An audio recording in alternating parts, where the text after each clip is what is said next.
So for my presentation, we will talk about the Xylanase supplementation in the swine diet on nutrient uplift, as well as growth performance and carcass characteristics, combined with phytate supplementation. So, as you may all know, the cereal grains and oilseed meals contains some undigested portion that Dr. Uriola explained very well. So, some undigested portion are Arabinoxylans and Phytate, and pigs cannot digest very well and utilize very well. And corn and soybean meal contains a certain amount of Arabinoxylans and Phytate in there. So our conventional swine diet contains a certain amount of undigested portions. But because of rising cost of feed ingredients, now people are using some of multiple byproducts, such as corn germ meal, with middling, corn DDGS, and we have many of byproducts available. But these ingredients contains a high amount of Arabinoxylans and Phytate in there. So if you use these feed ingredients in your swine diet, more and more you're going to have more Arabinoxylans and Phytate contents in your diet, and nutrient availability may be reduced for pigs. So Arabinoxylans is a major non-starch polysaccharide exists in wheat, and main component of cell and it is main component of alveolar layer and pericarps. And it increases endogenous loss and reduce nutrient digestibility, as well as increase viscosity and reduce passage rate of digestion.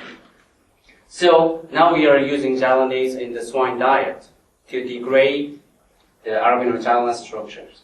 So the effect of Xylanase supplementation has been reported to increase fiber digestibility in corn soybean meal and wheat-based diet, and also diet containing corn DGS. What about phytate? You may already know everything. The phytate is a storage form of phosphorus in cereal grain and oilseed, and the main accumulation site is alveolar layer, and it is very important. And phytic acid can bind to some of cation mineral to form chelate and fat, protein, and starch. And then phytic acid reduce their availability as well as the availability of phosphorus. So almost all swine diets now we have phytase in there. The enzyme of sequentially remove phosphate group and release phosphorus from the phytate. So the effect of phytase is very clear in improving phosphorus digestibility. So when we put phytase in the diet, we can expect, we will have better phosphorus digestibility. But now people are interested in the phytase supplementation beyond just phosphorus release. So we coordinate superdosing phytase using phytase at over 500 FTU, about recommendation level.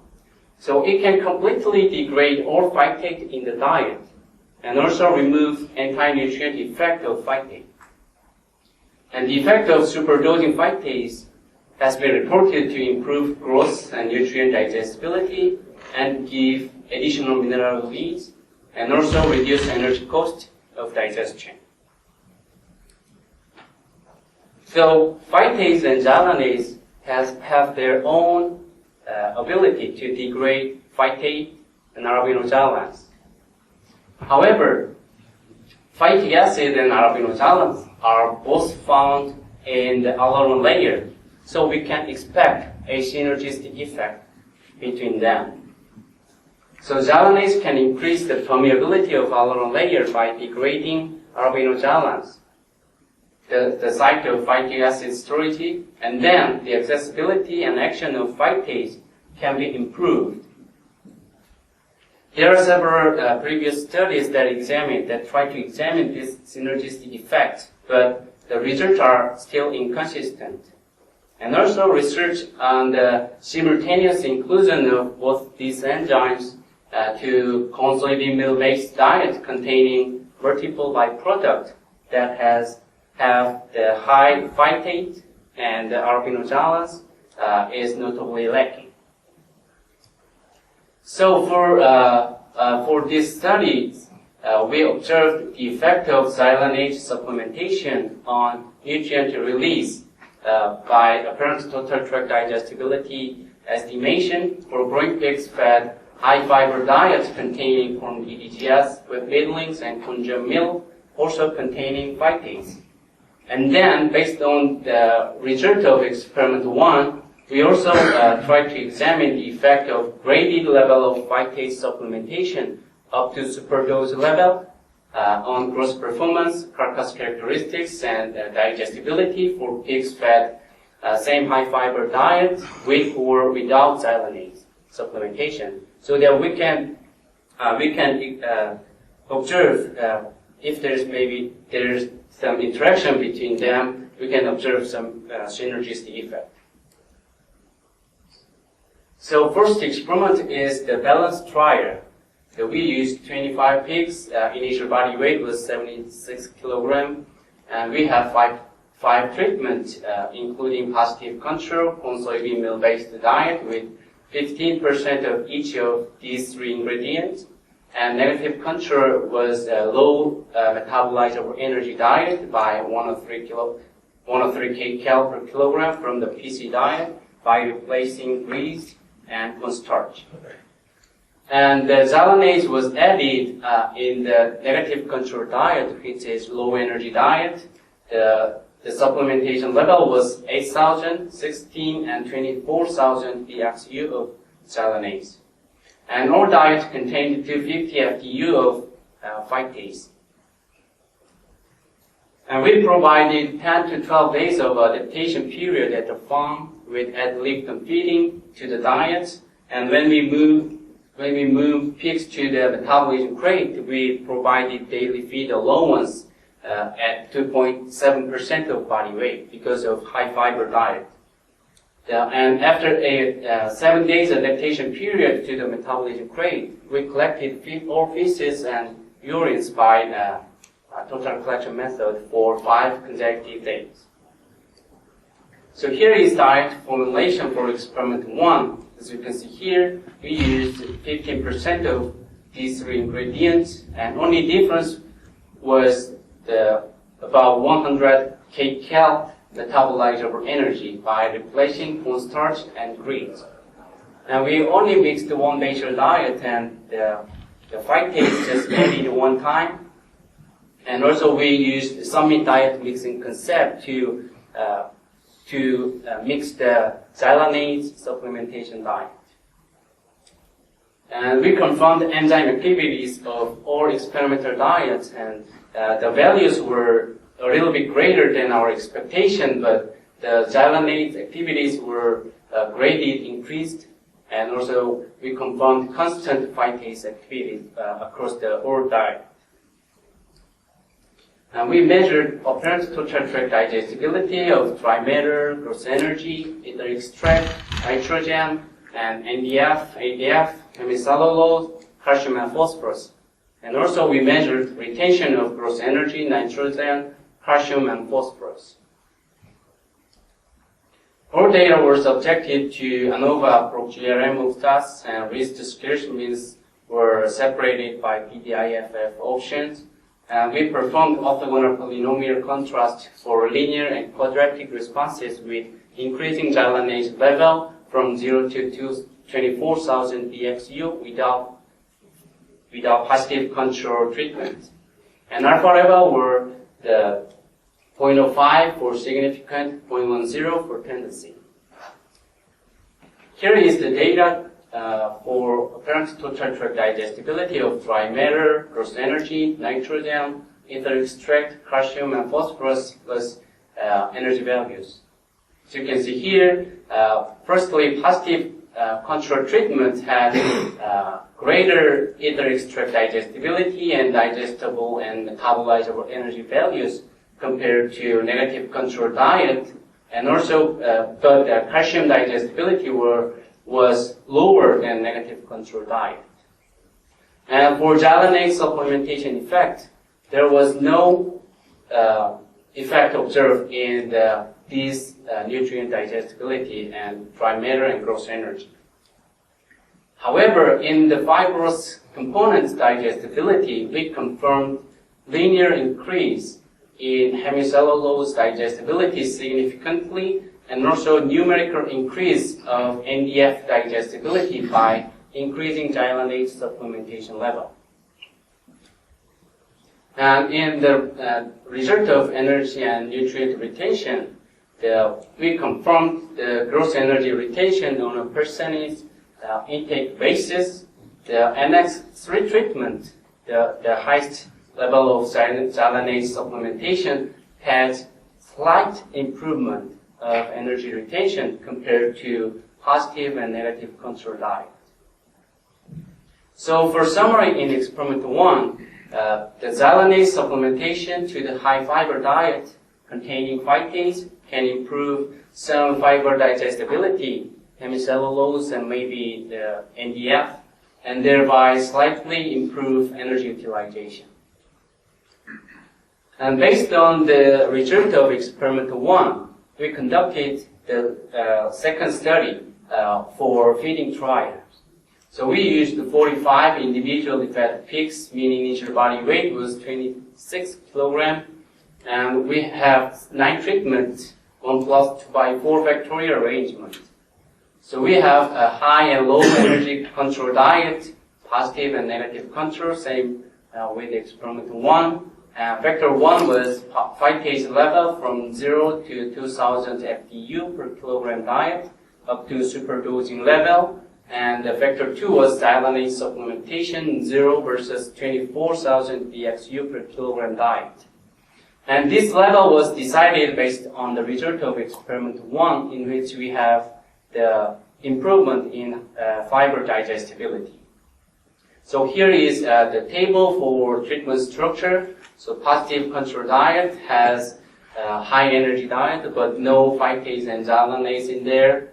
And if the treatment has P, it has phytase in there. And if treatment has X, it has xylanase. So we have 2 by 4 factorial arrangement for the 8 treatments.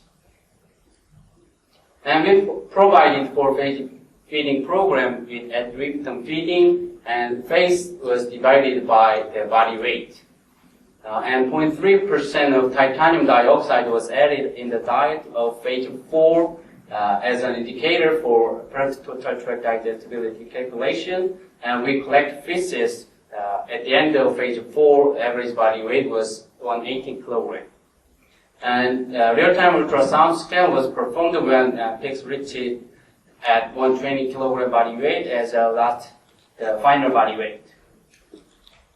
And here is diet formulation for experiment 2. The concept is same with experiment 1, and we used these byproducts and 100 kcal metabolized over energy difference created by the replacing cornstarch and grease. And because we were a little bit running out of the corn germ meal inventory, so we slightly reduced the corn germ meal inclusion rate in the diet. And we also confirmed the enzyme activities of all experimental diets, and the same as experiment 1, xylanase activities was greater than our calculation, but approximately constant activities of xylanase was confirmed, and also graded increase of phytase level also confirmed. Measurements were gross performance and carcass characteristics by real-time ultrasound scan. And we measured back fat thickness, long distance muscle area, carcass lean percent, lean daily gain, and lean gain to feed ratio, as well as apparent total tract digestibility. And all data were subjected to ANOVA ProGRM, and we analyzed main effect of xylanase and phytase and their interaction with 8 treatment. And least scarce means were separated by PDIFF option, and to verify our treatment structure, single degree of freedom contrast for positive and negative control were analyzed. And also orthogonal polynomial contrast for linear and quadratic responses with increasing phytase level were performed. and carcass measurements data, scan weight was considered as a covariate. Here is the result of overall gross performance. And firstly, we confirmed difference between positive and negative control in average daily gain and gain to feed ratio, in which the negative control diet had lower average daily gain and gain to feed ratio compared to positive control diet. And this red bar always represents positive control treatment, even though it has not been included in the main effect analysis. So for Xylanase effect on overall growth, there was no significant Xylanase effect observed, but we observed a numerical improvement in average daily gain and gain to feed ratio, about 1% and 2.3%. But in phytase effect on overall growth, we confirmed the quadratic increase of average daily gain and linear increase of gain to feed ratio by increasing phytase supplementation level, as well as even though there was no statistical differences, the average daily feed intake also showed the quadratic pattern by increasing phytase supplementation level. And there was no statistical interaction between phytase and Xylanase in all response measures in experiment 2, but we confirmed a potential interaction between these two enzymes in gain to feed ratio, and this x-axis is phytase supplementation level, and this red bar is this blue bar is no Xylanase supplementation, and green bar is the Xylanase supplementation treatment. So even though there's no statistical difference, but if you have Xylanase supplementation in your diet containing phytase, you may have about 5% improvement, numerical improvement in gain to feed ratio up to 1,000 FTU of phytase supplementation level.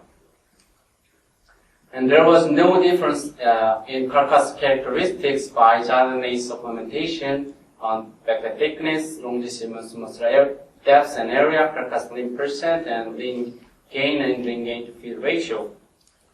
But in phytase supplementation, we observed linear increase of carcass lean percent, lean gain and lean gain to feed ratio, and also linear decrease of backpack thickness by increasing phytase supplementation level, which means the phytase supplementation can increase carcass leanness.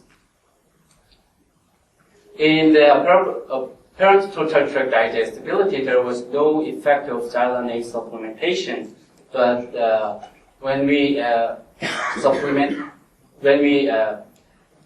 phytase in the diet, we confirmed quadratic increase of dry matter, ether extract, and neutral detergent fiber, hemicellulose, and phosphorus digestibility by increasing phosphorus phytase supplementation levels.